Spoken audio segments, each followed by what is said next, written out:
How about this one?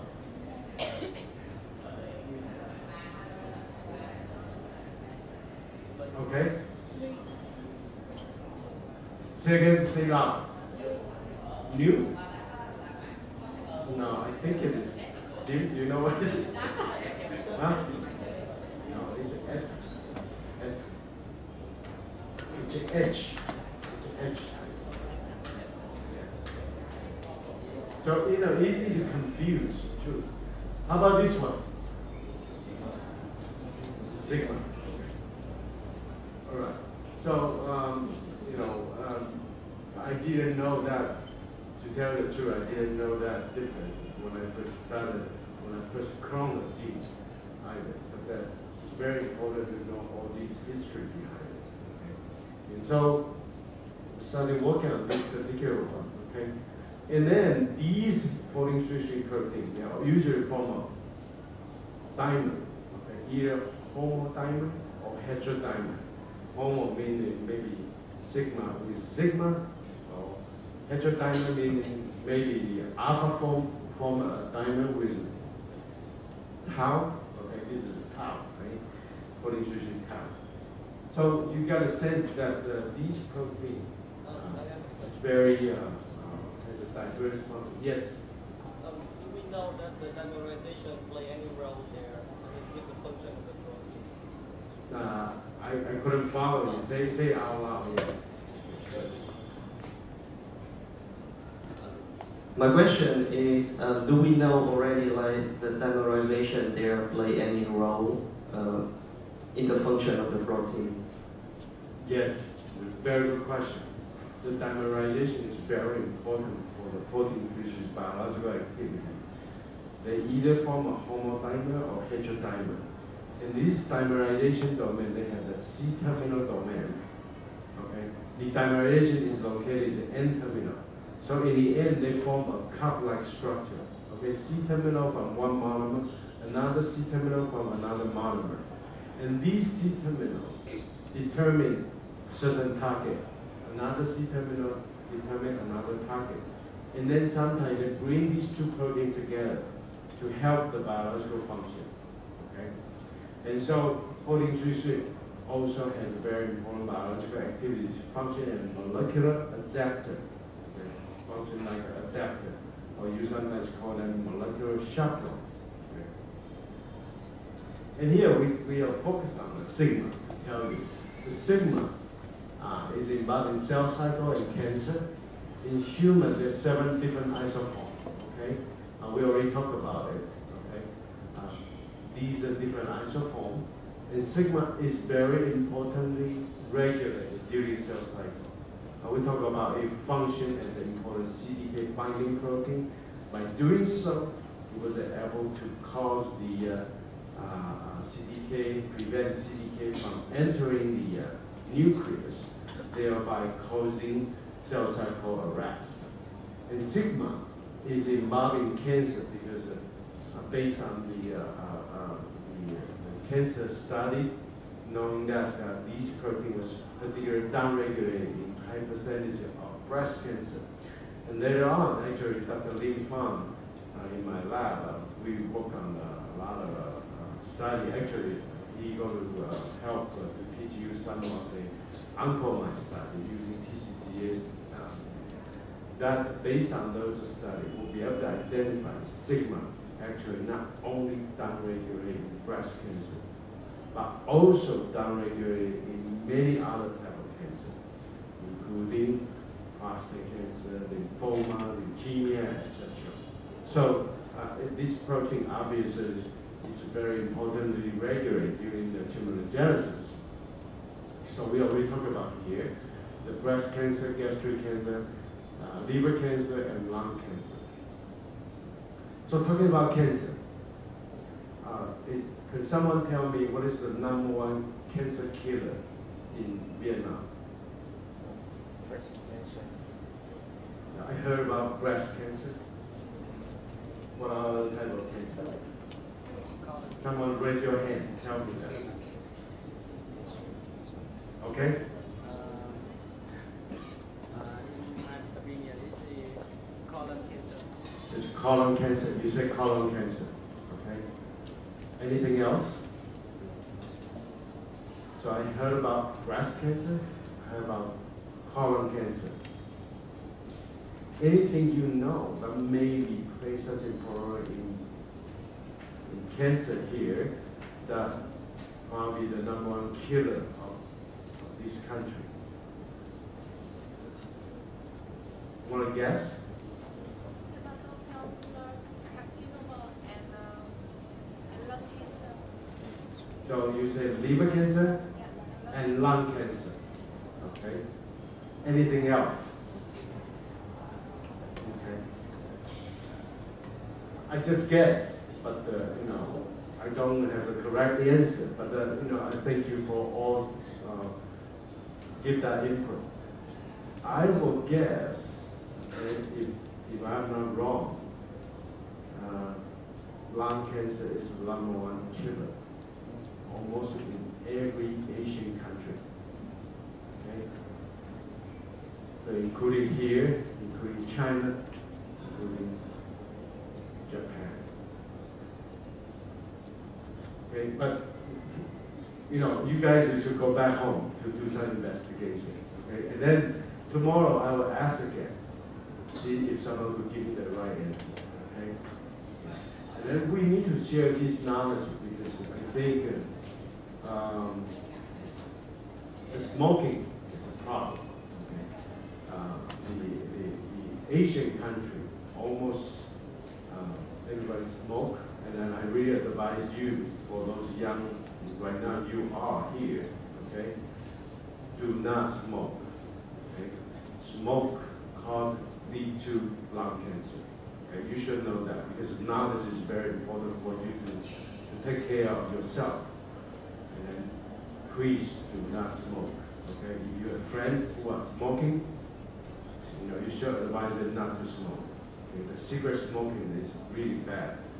And if they don't feel it right now, 30, 20 years later, they will find out why I didn't realize at that moment I smoked. Okay? The lung cancer usually have a very bad metastasis happen, metastasize to brain. Okay? And then you know when the cancer metastasizes to brain, usually it's causing a lot of problem. And then it's just like you get brain cancer. Okay? It's very bad. Okay?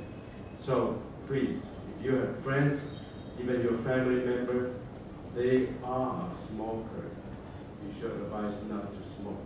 Okay? And the epidemiology already tell us, if you quit smoking now, even the smoker, they are smoking, but if they quit their smoking earlier, they will be able to prolong their, they will lower their chance of getting lung cancer, or at least when they get lung cancer, they will have a much better prognosis. Okay? So it's very important. I think for us here, we're not just studies cancer cell biology, signaling pathway. Right? At one point, I would like you to know how to help ourselves, and then help your family member, help your friends. Okay? Ask them to have, we want everybody to have good health, to really contribute to what your capability to this society. Okay? So it's important, okay? Not to smoke. Okay? And then the second thing is that the virus infection is one thing we need to be careful as well. The virus infection causing cancer. Anybody tell me what kind of virus cause what kind of cancer? Can somebody tell me? Raise your hand. Okay. Okay. Yeah, I heard about cervical carcinoma, but what kind of virus caused that? HPV, yes. Okay, we talked about that yesterday. Human papillomavirus causing cervical carcinoma. Okay. I have anyone there want to point out what kind of cancer was caused by virus? Someone raise a hand there. No? Okay. Yes. Like in Vietnam, HPV virus caused liver cancer. Yeah. HCV also. Yes. Breast liver cancer. Yeah. And HTLV. The human T lymphoma. Right. So he was talking about the HPV, HCV causing the liver cancer, and HTLV, yeah, that's another virus causing the cancer. Okay, so another thing I want to ask also, there's another type of cancer. People maybe, you probably also heard about it, nasopharyngeal carcinoma. NPC, nasopharyngeal carcinoma. Anybody know that being caused by what kind of cancer? Caused by what kind of virus? Anybody know? Okay. Say out loud. EBV, do you say EBV? Yes, that's great. Yeah, Epstein-Barr virus. Okay. So, in certain our environment, certain virus infection there, it's always happen. So our personal hygiene is very important. For example, the HPV, HCV, when you eat food, you eat out, you should watch. Okay? Maybe one way to do it, prepare your own chopstick or your spoon when you eat out. Okay? So some of the things, these knowledge is important for you to understand more what is the etiology of the cancer. Okay? So this just point out that sigma has so many roles in regulating the biological function and lead to its activity to suppress the cancer formation. Okay? Here, I just want to share with you that the original sigma, as I say, that interact with the CDK. So how do we find out? That's the fact. Because by comparing the sequence, here is the mouse and the human 43 sequence. And you can see some of the sequence here, highlighted here by the red line, underscore by the red line. And then these part of the sequence actually share with some of the known CDK interaction protein. Okay, they have this CDK binding motif here. Okay, based on this, and therefore we conclude that sigma may have the capability to bind with CDK. Indeed, we did a lot of experiments, biochemistry experiments, cell biology experiments, to prove that is the case. 43 sigma bind to CDK, bind to CDK2, bind to CDK1, bind to CDK4, bind to CDK6. And later on, interesting enough, sigma was identified a very important target of #1 tumor suppressor gene, p53. We talk about that many times. p53 is a very important tumor suppressor gene. More than 50% of cancer has a mutation or deletion in this particular gene. So this gene has done a lot of things because it's a transcription factor. It's turned on a lot of gene expression, sometimes suppress a certain type of gene expression as well. So its transcription factor capability is very critical. Okay? And then we found that we later identified sigma being a target of p53 actually has a positive feedback for that regulation as well. And we already talked about this. Sigma is downregulating many types of cancer. Here, I just want to share with you how sigma, as I said, biochemical, the interact with the CDK. Again, this is an IP Western experiment, okay? So, different cell here, including a breast cancer cell, including a HER2 overexpression breast cancer cell, and then another HER2 overexpression breast cancer cell. If we infect these cell line with adenovirus carrying the 43 sigma gene, adenovirus carrying the 43 sigma gene.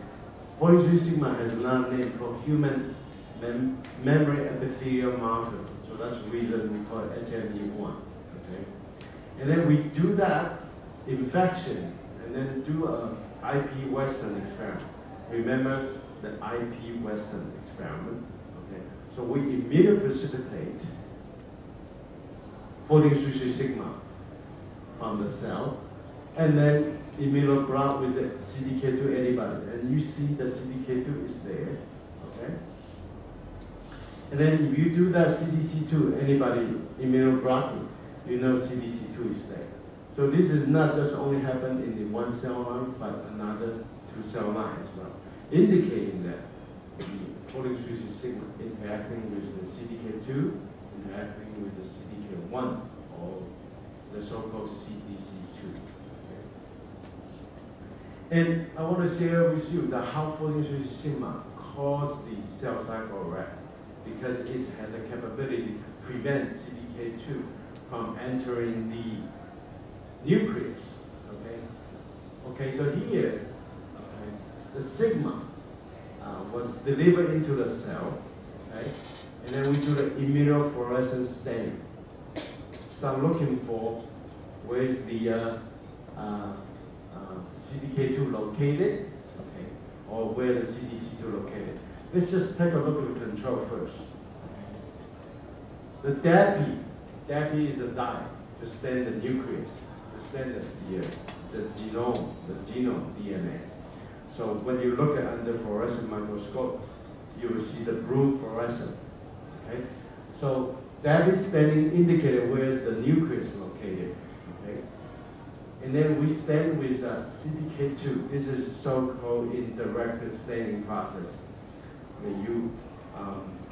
For those of you who have not done the experiment, so basically you stain the cell with an anti-CDK2 antibody, okay, and then plus another secondary antibody hook up with the fluorescent dye. The fluorescent dye here is size 3 here. So if we do that, we will be able to find out where is the CDK2's location. So here, the CDK2, as expected, is located in the nucleus, just like the DAPI stain, okay? So indicating that CDK2 is present in the nucleus. However, the cell overexpresses 14-3 sigma, and you do the CDK2 staining. Now you don't see that nucleus staining anymore, okay? You see sort of the staining was outside of the nucleus, indicating that CDK2 right now is located in the cytoplasm rather than in the nucleus. Okay, suggesting that 14-3 sigma somehow disturb the localization of CDK2, right?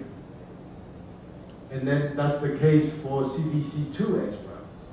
You do the same thing for CDC2 staining. They are all nucleus protein, as you can see here. Okay? But with the 14-3 sigma expression, all these new original nucleus staining of CDC2 right now all mislocated into the cytoplasm. Okay? Indicating that 14-3 sigma was able to interfere the localization of CDK2 and CDC2, thereby causing cell cycle arrest. So we have a thought of certain summary here, the cartoon here. Usually this is a very important process because the 14-3 sigma is an important target of PBD3, okay? And the PBD3 is very important genome guardian, okay? Genome guardian, okay? It will protect the genome's integrity, maintain the genome integrity. And we're going to spend some time talking about DNA damage response and PBD3 activation. Okay? So the DNA damage coming from ionizing radiation, from X-ray, from UV, from other things, etc. They will activate. They're causing DNA damage. This DNA damage could be coming from the double-strand break, and then activate the ATM or ATR, okay, the kinase. These kinase will activate the another kinase called checkpoint kinase. And checkpoint kinase will phosphorate on PBD3. PBD3 got phosphorated, becomes stable, and then become transcriptional active. These will activate the downstream target gene, including 14-3-3 sigma. Sigma then will do several things. Okay, we'll talk about sequester CDK in the cytoplasm, and it will block CDK activity, and then it will we do overexpression the cell with the sigma. It will block the transformation of the cell. It will block the cell growth, and then reason for that, sigma was able to using a very important sequence inside a cell called nuclear exporting signal to bring out the CDC2 from the nucleus to the cytoplasm. So that's a sort of a cartoon to let you know how sigma could do such a job to prevent CDK activation, prevent CDC2 activity. We later on do quite a few studies about sigma, and then here I just want to give you a summary about all these studies about the sigma's impact on the PBD3 network. Okay, PBD3 network. The DNA double-strand break, as I mentioned earlier, causing the ATM-ATR activation. This is the kinase will phosphorate on several important target protein, including CHEK1, CHEK2, including MDM2, including PBD3, including BRCA1. Okay, and the PBD3 once got activated through the phosphorylation, it will transcription activate the target gene, including 14-3-3 sigma, including P21. P21, as we mentioned earlier, is a very important inhibitor for cycling ECDK2. These inhibition will cause cell cycle arrest. 14-3-3 sigma induction will do the same job like P21. 14-3-3 sigma, in addition to that, also causing the G2 arrest. So basically, we try to take care of every cell cycle progression. Make sure the cell cycle stops at that time when the cell receives DNA damage. So the cell try to repair that damage as much as they can. Okay? Because if the DNA damage was not repaired, then you could imagine those defects will go to the next offspring cell. And it will have some problem. Okay. So the cell need to be stopped so the cell will have enough time to do the DNA repair. Okay. Sometimes the repair is too much. It's beyond repairing. Okay. It's almost impossible to repair them. So what cell do? PBD should give a signal to these cells, say, go to program cell death. So they will commit apoptosis. Okay. So then we'll have these defective cells disappear. Okay.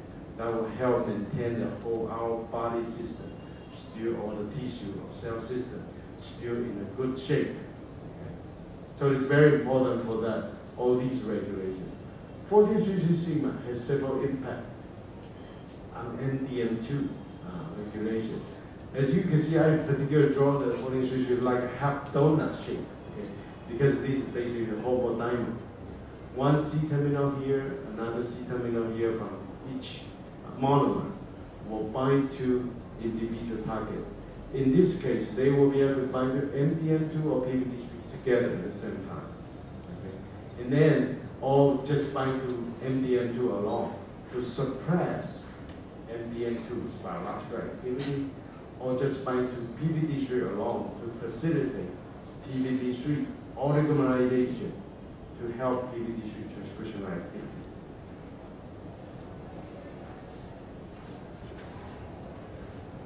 Here, I just want to share with you that 14-3-3 sigma indeed bind with PBD3. Okay?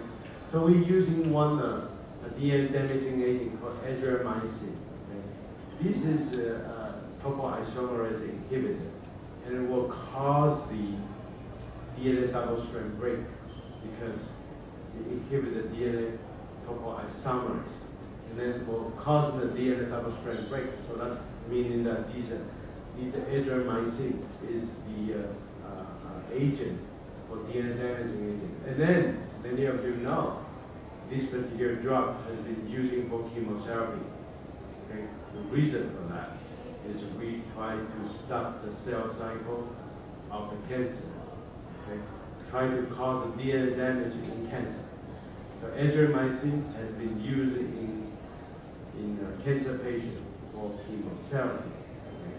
But here we use it for our biochemical study to indicate that the cell will be damaged, have a DNA damage, and then PBD3 will be activated. As you can see here, the cell treated with adriamycin, PBD3 is going up compared with no treatment.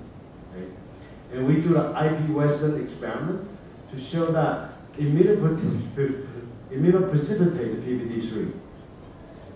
We found that immunoblotting with that immunoprecipitation complex showing that sigma is